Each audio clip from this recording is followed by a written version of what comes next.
चित्तौड़गढ़ जहां देश में केंद्र हिंदुत्व की नरेंद्र मोदी की सरकार है और राजस्थान में सनातन की भजनलाल की सरकार है, दोनों जगह राजनेताओं ने भाजपा की सरकार बनने को लेकर जनता से हिंदुत्व व गौ माता की रक्षा करने वाली सरकार, जनता ने पूरा बहुमत देते हुए केंद्र में राजस्थान में भाजपा की सरकार बनाने के लिए मतदान किया और सरकारें बन भी गई। लेकिन चित्तौड़गढ़ जिले के जिम्मेदार अधिकारियों की लापरवाही के चलते ये गौ माता के नाम की गौचर जमीन को प्रशासनिक अमला खाली कराने में नाकाम नजर आ रहा है। राजस्थान के चित्तौड़गढ़ से एक मामला सामने आया है। जिला मुख्यालय के समीपवर्ती सावा ग्राम पंचायत की बेशकीमती चारागाह भूमि गौचर नॉन भूमि जिहादी मानसिकता रसूखदार भू माफियाओं यानी गौ माता के नाम से दर्ज लगभग 200 बीघा भूमि कब्जा कर कानून को बना दिया हंसी का पात्र। जी हां, अभी हाल ही में एक नेताजी के गुर्गे ने चारागाह भूमि पर पक्का निर्माण कर पास की भूमि पर भी अतिक्रमण कर खुलेआम दादागिरी मचा रखी है। आपको बता दें कि चित्तौड़गढ़ की ग्राम पंचायत सावा कस्बे के भूमाफिया को राजनेताओं का संरक्षण होने से प्रशासन की किसी बात का भय नहीं है, क्योंकि कितनी भी बड़ा कांड करो 151 के पाबंद हो जाओ। दूसरी ओर ग्राम पंचायत सावा में रसूखदार अतिक्रमी कहते फिरते हैं हमारा कोई कुछ नहीं बिगाड़ सकता। गिरधावर पटवारी तहसीलदार उपखंड अधिकारी सबको पैसा पहुंचाया जाता है। इनकी बात पर मोहर लगती दिखाई दे रही है। नियम की अनुरूप तो कागज चलता है पर समय पर मुकाम पर नहीं पहुंच पाता।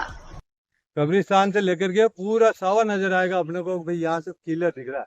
पहले हम बचपन में जब आते थे तो वहीं से हमारे को पूरा मैदान दिखता था।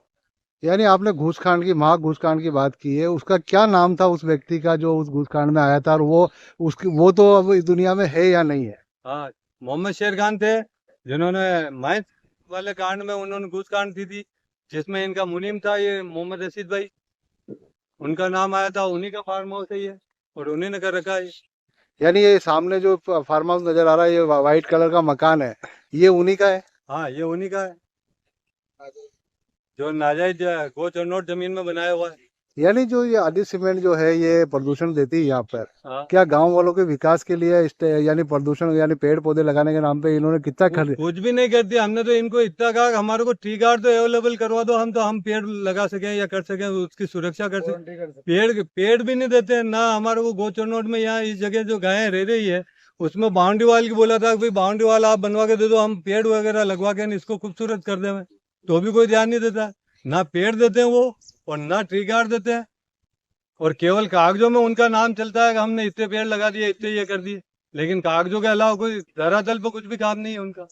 तो इससे पहले आपने कलेक्टर वगैरह को या विधायक को या सांसद को इस बारे में अवगत कराया? आप लोगों ने? सबको करवाया था, कितनी बार करवाया, लेकिन कोई ध्यान देता ही नहीं इस गो चरनोट पे। केवल सरकारें तो गो चरनोट के नाम पर वोट लेती है कि भाई हम गायों की सेवा करते हैं, हम हिंदू हैं, हम सनातन की सेवा करेंगे, सनातन का ध्यान रखें, लेकिन वोट लेने के बाद सरकार बनने के बाद किसी का कोई ध्यान नहीं है।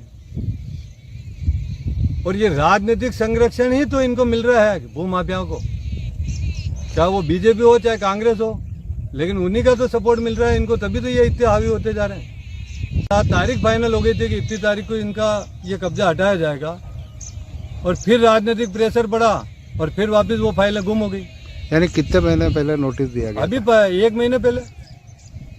महीने पहले हमारे पास तारीख आ गई कि इस तारीख को आप तैयार रहना, सारा गो चरनोट की जगह कब्जे से मुक्त होगी, लेकिन वापस उसको गोलमोल कर दिया गया कि हमारे पास प्रशासन का जाब्ता नहीं। यानी ग्रामीणों को सहयोग नहीं मिल पा रहा आप लोगों को? ग्रामीण सहयोग भी मिल रहा है, लेकिन इन भूमाफिया को डर के मारे कोई ग्रामीण सहयोग ही नहीं मिल रहा है। किसकी व्यवस्था किसने कर रखी है और गौ माता की जमीन किसने हड़प रखी है, पर हम यही बोल रहे हैं कि गौ का आशीर्वाद अजर अमर रहता है और श्राप जन्म जन्मान तक चलता है। इस जन्म में छोड़ो, हर एक जन्म के अंदर उसका श्राप आप लोगों को लगेगा, क्योंकि उसने आपसे दौलत, धन, इज्जत, सम्मान कुछ नहीं मांगी, सिर्फ मांगी तो थोड़ा सा हरा चारा मांगा है जो उसके नाम के लिए सरकार ने यहाँ नियुक्त कर रखा है, पर वो व्यवस्था भी यहाँ नहीं। हम यहाँ हमारे सेवादार और हम लोग लगे रहते हैं। अगर हमें कुछ होता है या अगर हमारे साथ में कोई भी घटनाक्रम होती है तो उसके जिम्मेदार सिर्फ प्रशासन होगा, क्योंकि हमने पहले ही यहाँ अलर्ट कर दिया है कि भैया यहाँ की इस तरीके की व्यवस्था चल रही है और हमें मालूम है कि यहाँ कौन कौन तकलीफ दे रहे हैं। उनका हमने नाम लिख करके एक आगे भी पहुँचा दिया है यहाँ क्या व्यवस्था चल रही है। अगर हमें या हमारे बंधु को कुछ होता है तो वो नाम आप पढ़े और उनके ऊपर तुरंत प्रभाव से कार्रवाई करें। वो हिंदू भी है और दूसरी व्यवस्था भी है उनके साथ में। सभी का हम बोल रहे हैं खुले रूप से कि उनकी व्यवस्था तुरंत प्रभाव से आप करें। जिस समय हमारे बंदे को या हमें कुछ होता है, उसका जिम्मेदार सिर्फ और सिर्फ, क्योंकि हमारी दुश्मनी कभी किसी से है नहीं, और दुश्मनी जिन लोगों ने हमसे पाल रखी है वो सिर्फ गौ चरणों जमीन के लिए, गौ माता के लिए। तो आज से यही है, सरकार पूरी दिल्ली से लगा के पूरे हिंदुस्तान की सरकार से यही अपील है हमारी कि यहाँ जो अगर कोई घटनाक्रम होता है तो घटनाक्रम के लिए सिर्फ और सिर्फ सरकार जिम्मेदार रहे, क्योंकि यहाँ ना गश्त के लिए गाड़ी आती है, ना कोई व्यवस्था है। सारा मैनेजमेंट, अगर यहाँ एक बार हम आए और 3 बार पहले भी यहाँ के गौ चरणोट खाली करने के लिए हमारे कुछ बंदों ने व्यवस्था करी, पर आगे जाकर के तहसीलदार उन सब ने व्यवस्था जमाई। कुछ प्रमुख लोग रहे जिन लोगों ने व्यवस्था एक क्षणिक मात्र के अंदर बंद करवा दी। इस गौ चरणोत को, इस गौ माता का भला कोई नहीं चाहता है। कुछ चंद पैसों के लिए, कुछ कागजों के लिए हिंदू या मुस्लिम कोई भी हो, तुरंत प्रभाव से बिकने वाली अवस्था हो गई और हमारी गौ माता वैसी की वैसी परेशान हो रही है। 2 से 3 गौ माता डेली मरती है, यहाँ पे डेली मृत अवस्था में जाती है। और हम आप लोगों से यही कहना चाहते हैं कि आप लोग इस व्यवस्था को समझो कि ये अगर जीवित है तो धर्म जीवित है, ये अगर लुप्त हो गई तो धर्म भी एक दिन लुप्त हो जाएगा। आप लोग से ये आग्रह है। सर, बात की जाए तो सावा कस्बे के पास में कंथरिया के बीच में कितने बीघा गोचर की जमीन है और उस पे जो कब्जा कर रखा है उसके लिए क्या कार्रवाई की जा रही है? लगभग 25 से 30 बीघा जमीन पे कब्जा किया हुआ है और बाकी जमीन भी है यहाँ पे और भी, उस पे भी कब्जे हैं। तो उसके लिए हमने नोटिस निकाल दिए थे।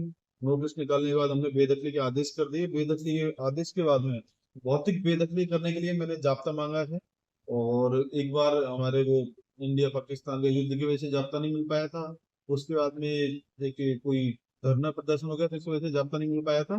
तो मैंने अभी दोबारा जाब्ता मांगा है और 4 तारीख की डेट के लिए मैंने जाब्ता मांगा है। अगर 4 तारीख को जाब्ता मिलता है तो मैं तैयार हूँ।